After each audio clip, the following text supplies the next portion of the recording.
Look, thank you so much everyone for coming out today, particularly to those who've travelled far and wide to get to Warbuton. And I know that there's a lot of community here from the Dandenong Ranges, where I'm from, and I thank you for taking the time to come out today.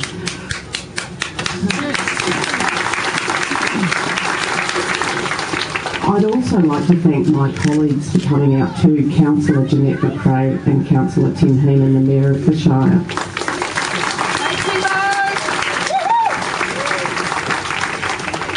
It was back in October last year when I learnt about the clear felling proposed for the Armstrong and Cement Creek catchments. I was shocked, I was angry, and I knew that logging our catchments was squandering our water supply, and it was happening in our own backyard. That's what brought me to write a motion for the Shire of Yarra Ranges Council to consider. So on the 27th of November last year, I moved the following motion: that Council supports a public statement opposing logging of water catchments in Yarra Ranges, and further that Council also makes representation to the Premier, the Minister of Environment and Minister of Water. And I propose that the statement is: the Shire of Yarra Ranges does not support logging in water catchments. Council recognises that logging has a dramatic and detrimental effect on water yield in catchments. Young regrowth trees need more water to grow, thus releasing less water into catchments. Logging reduces stream flow and yields to water catchments. It takes 150 years for water yields to return to their pre-logged status. It is poor water policy to continue to log our water catchments. Logging of water catchments adversely affects water quality through increasing sediment, as does road construction through logging coops. We urge the government to consider a policy of no logging in water catchments. And I'm pleased to say that that motion was supported unanimously by the Shire of Yarra Ranges councillors.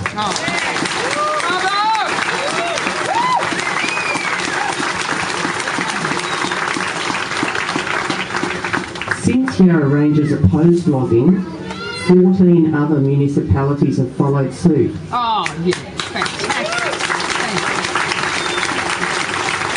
And with all credit to them, I'm in fact going to read you each and every one of those municipalities because they deserve recognition as well.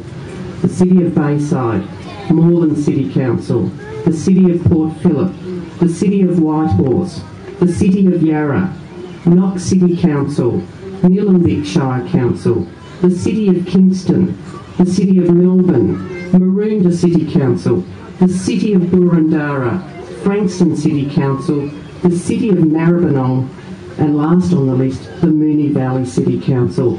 We all oppose logging in Melbourne's water catchments.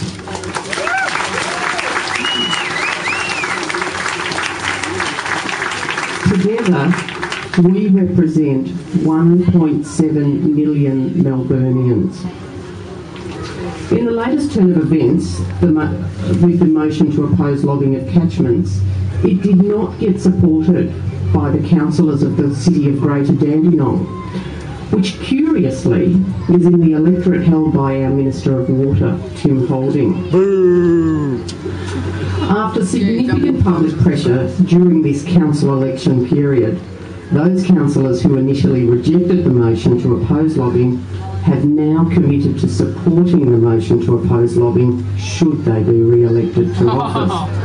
The voice of the people is very powerful.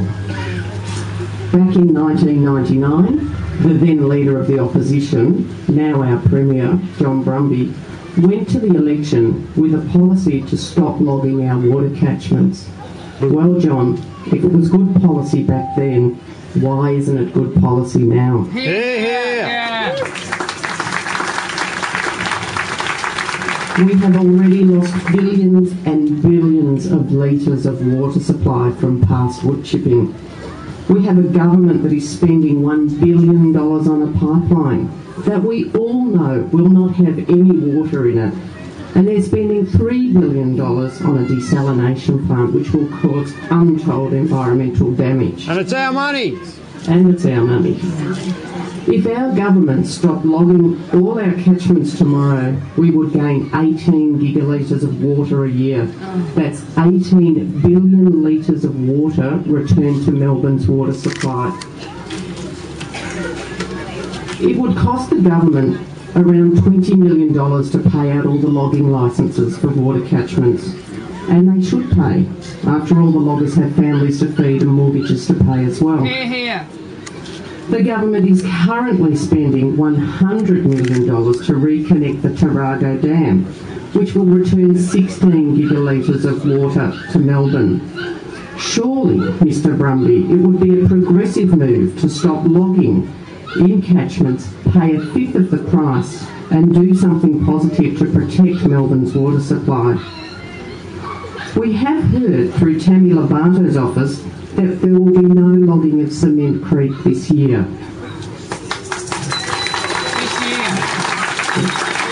And I stress that is this year.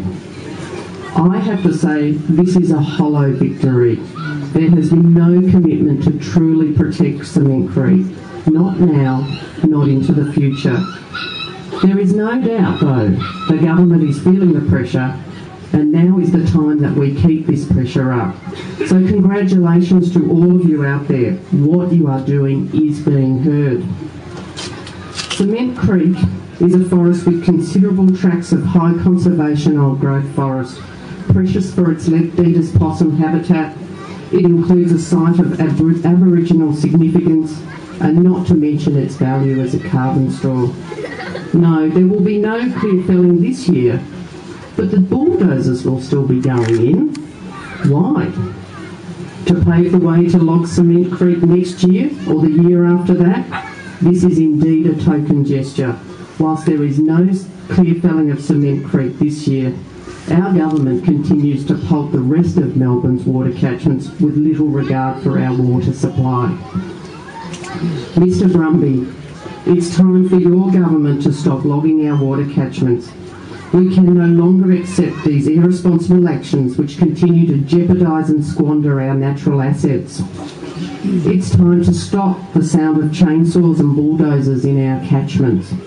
It's time to stop wood chipping our forests for paper. It's time to stop threatening our water supply. It's time to listen to the will of the people. It's time, Mr Brumby, to protect our forests, our water, our climate, our future. Thank you.